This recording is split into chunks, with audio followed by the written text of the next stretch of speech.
जय हिंद। आज के विषय में समझेंगे भारत का मित्र मुल्क रूस की ओर से इन दिनों एक ऐसी स्थिति उत्पन्न की जा रही है जो यकीनन बीते वर्ष इनके विदेश मंत्री की ओर से दी गई स्टेटमेंट को याद दिलाता है, जब उन्होंने कहा था कि भाई साहब रूस और भारत को लेकर कहीं ना कहीं व्यापार के संबंधित कॉरिडोर लाया जाएगा बहुत जल्द। अब ये स्थिति होता नजर आ रहा है। आखिर इसमें ईरान का क्या योगदान रहने वाला है, ये जानने वाली बात होगा। इसके अतिरिक्त यह भी जुड़ेगा मुद्दा कि भाई साहब अजरबैजान जो कि कहीं ना कहीं पाकिस्तान का काफ़ी करीबी माना जाता है, इसका क्या योगदान होने वाला है। तो आओ समझते हैं स्टेप बाय स्टेप कि आखिर ये मामला कहाँ से क्या जुड़ा हुआ है और भारत को कितना हद तक फायदा हो सकता है। तो जब ये वार शुरू होता है, यानी हम बात कर रहे हैं रसिया यूक्रेन, लेकिन तब क्या होता है कि इसी युद्ध के परिणाम फलस्वरूप अगर आप देखो तो इंडिया की ओर इनका रिश्ता और थोड़ा गहरा होता गया। ना सिर्फ इंडिया बल्कि चाइना, मिडिल ईस्ट की ओर भी, और जितना ही असर इनका बुरा उधर भी देखने को मिला, यानी यूरोप की साइड इनका सब कुछ छीनता गया, क्योंकि काफ़ी ज़्यादा प्रतिबंध भी रसिया के ऊपर लादे गए, या तो अगर आप रसिया का मानो तो उसके ऊपर थोपा गया, ऐसा वो कहा करते हैं, उनके शब्दों से झलकता है। लेकिन तब क्या होता था जब इनका वार शुरू हुआ यूक्रेन के साथ, तो हम सब तो इनसे भाई साहब व्यापार तो करने लगे, लेकिन 30 से 35 दिन का हमें वेट करना पड़ता था कोई भी सामान लाने या ले भेजने में। तो ऐसे स्थिति में काफ़ी ज़्यादा चीज़ों से हमें जूझना पड़ता था। कहीं ना कहीं रसिया के लिए ये एक घाटा का सौदा भी था। लेकिन अब वहाँ के राष्ट्रपति कुछ बदलता नज़र आ रहा है, क्योंकि यहाँ जो स्टेटमेंट आप देख रहे हो, इनका डायरेक्टली कहना है कि अब अगर हमें कोई भी चीज़ मुंबई पहुँचाना होगा ना, तो भाई साहब ये अपने यहाँ के मॉस्को से लगभग जो 30 दिन लगा करता था अब मात्र 10 दिन लगेगा। तो ये एक बड़ा बात हो जाता है। आखिर ये मुद्दा कैसे मुमकिन हो पाएगा, ये जानने वाली बात होगा। ये मुद्दा वायरल की स्थिति में क्यों आ चुकी है, और यहाँ भाई साहब यूरोप के ओर से अमेरिका का अगर आर्टिकल कोई देखने को मिले, यानी हम बात कर रहे थे न्यूयॉर्क टाइम के ओर से, तो यहाँ आप देख रहे हो कि ये पश्चिमी की ओर तो प्रतिबंध जो लगाया गया था इसके ऊपर, उसको दरकिनार करते हुए ये इधर बढ़ रहे हैं साउथ की ओर। आखिर ऐसा क्यों हो रहा है, ये जानने वाली बात होगा। देखो, रूस ने भारत, ईरान तथा अजरबैजान के साथ मिलकर व्यापार को तेजी गति देने के लिए रेलवे पटरी बिछाने का परियोजना एक सामने लाया है, जो कि न सिर्फ मिडिल ईस्ट और भारत, चाइना इत्यादि, बल्कि पाकिस्तान जैसे वाहियात देशों के साथ भी व्यापार करने में लाभदायक होगा। और यहाँ ये जो 4 देश का यहाँ काफ़ी ज़्यादा भूमिका होने वाला है, तो इसी के बारे में आज हम लोग डिस्कस करेंगे। क्यों व्यापार क्या शिप के माध्यम से की जाएगी या फिर रेलवे की पटरियां क्यों जरूरी होने लगा, ये खास बात होगा। आज अगर हम बात करें ईरान का, तो आपको पता होगा ईरान भी चर्चे में काफ़ी ज़्यादा रहता है। इजराइल हमास वार में ये आए दिन कुछ ना कुछ स्टेटमेंट देता ही रहता है। लेकिन इंडिया के साथ इनका ईरान का गहरा रिश्ता है, मतलब ठीक ठाक रिश्ता है। माना जा रहा है कि रेल मार्ग की परियोजना को पूर्ण रूप से तैयार करने में करीबन 2028 तक समय लगेगा।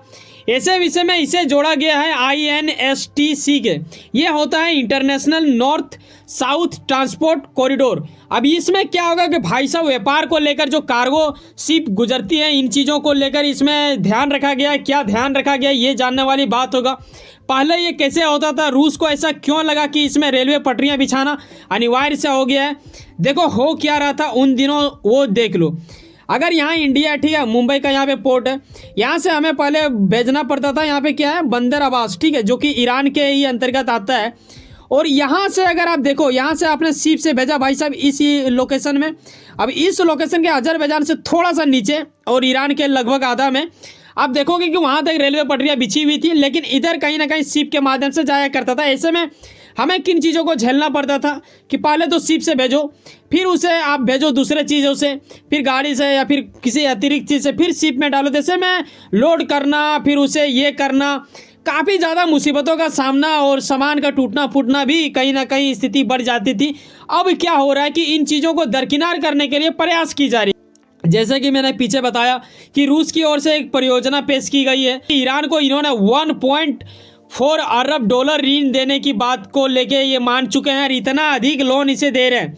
आखिर क्या ये ईरान सकेगा इन चीज़ों को करना, क्योंकि जब आप रेलवे पटरियां बिछाते हैं तो कहीं ना कहीं आपको समझना होगा कि भाई साहब अजरबैजान बीच से गुजरेगा, फिर यह मॉस्को तक जाएगा, काफ़ी ज़्यादा पहाड़ी क्षेत्र होगा, कहीं पे समतल होगा, कहीं पे ऐसे वैसे, काफ़ी ज़्यादा पैसा इसमें लुटाना होगा। और कहीं ना कहीं जब यहाँ अजरबैजान का बात आ ही गया तो ये वाहियातों से भरा इस्लामिक धर्म मानने वाला एक छोटा सा देश पाकिस्तान का काफ़ी बड़ा जिगरा वाला दोस्त माना जाता है और ये कश्मीर के प्रति भी कभी कभी भोका करता है। इसी वजह से हमें ये बताना ही पड़ रहा है। हालांकि ये ना बताना भी इस मैटर में नहीं जुड़ता, लेकिन कहीं ना कहीं ये याद होना चाहिए कि हमारे दुश्मनों के साथ कौन कौन लोग हाथ मिला के रखें। ये आपके जानकारी के लिए लाभदायक होता है। आगे पॉइंट पे आते हैं, जो मेन पॉइंट है हमारा। देखो अब क्या होगा ये जानने वाली बात होगा। जैसे कि मैंने आपको बताया कि मुंबई से यहाँ पे बंदर अब्बास तक जाएगा, जो कि ईरान के पोर्ट है, ठीक है। उसके बाद यहाँ से कुछ दूर ईरान तक यहाँ पे रेलवे पटरियाँ पहले से बिछाई गई है। अब क्या हो रहा है, यहाँ पे बाकू जो इलाका देख रहे हो ना, ये दरअसल अजरबैजान के अंतर्गत आता है। फिर यहाँ पे आप देख रहे हो कि अस्तराखान, ठीक है, ये इलाका लिया जाएगा।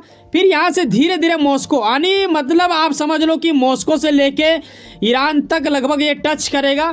और इससे नीचे जो है ईरान का, मतलब मुंबई से जब आप वहाँ पे जाओगे एक बंदर अब्स पोर्ट के पास, तो वहाँ तक रेलवे पटरी बिछाने की बात की गई है। जब ये मतलब आ जाएगा तो क्या फ़ायदा होगा, ये आपके मन में ज़रूर सवाल आ रहा होगा। देखो होता क्या है ये आप पहले समझो। जब आप शिप के माध्यम से जाते हो, यानी जब कार्गो शिप जाती है, कार्गो बोला जाता है उसमें जिसमें हम लोग सामान लोड करके भेजते हैं ना, तो वो कार्गो शिप हो गया। तो कार्गो शिप में क्या होता है ना, कई बार आप देखे होंगे कि इजराइल हमास वार अभी चल रहा है। हौथी रेबल्स के बारे में आपने सुना होगा, जो कि यमन में बैठा हुआ है, उसे ईरान ही पालता है, ऐसा कई बार सूत्रों के हवाले बताया जाता है। वो लोग क्या करता है, रेड सी में कहीं ना कहीं कब्जा कर लेता है, ठीक है। कई बार इंडिया का भी वहाँ पे जहाज को ऐसा कुछ किया जाता है। हाल ही में कुछ माह पहले मैंने उनके ऊपर वीडियो भी बनाया था।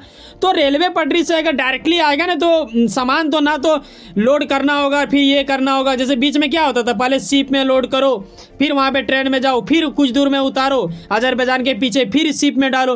तो ये सब चीज़ों से, झंझट से हम लोग दूर हो जाएंगे। यही वजह से ये परियोजना को लाया गया है, जो कि बिल्कुल एक अच्छा बन के उभर सकता है। आगे हम यह भी समझेंगे कि इस परियोजना से भारत को क्या फ़ायदा होगा। भाई साहब देखो, दरअसल भारत को ना काफ़ी हद तक फ़ायदा होने वाला है, क्योंकि आईमेक्स का भी हिस्सा है भारत। अब आईमेक क्या होता है, India middle east Europe economic corridor, ठीक है। अब ये क्या होगा आगे मैं बताऊंगा, अभी फ़िलहाल आपको।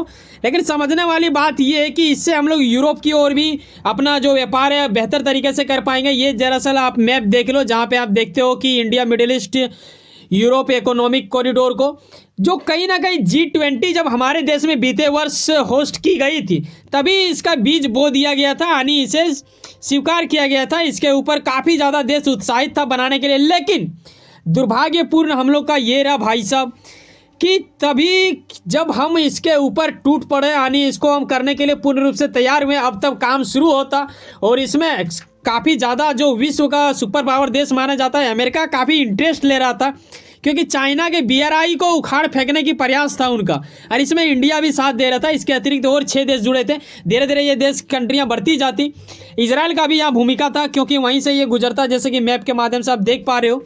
इसके बिना ये थोड़ा सा फीका फीका लग जाएगा। माना जाता है कि इजराइल हमारा जो वार हो रहा है ना, इसमें भी सूत्रों के हवाले कई बार ऐसा शक के दायरे में बोला जाता है कि ये जो वार हुआ है ना, दरअसल इसी को रोकने के लिए की गई थी। लेकिन इसका सत्यपन सामने नहीं आया, तो मैं इसके ऊपर क्लेम तो नहीं कर सकता, लेकिन सूत्रों के हवाले जानकारी आती है।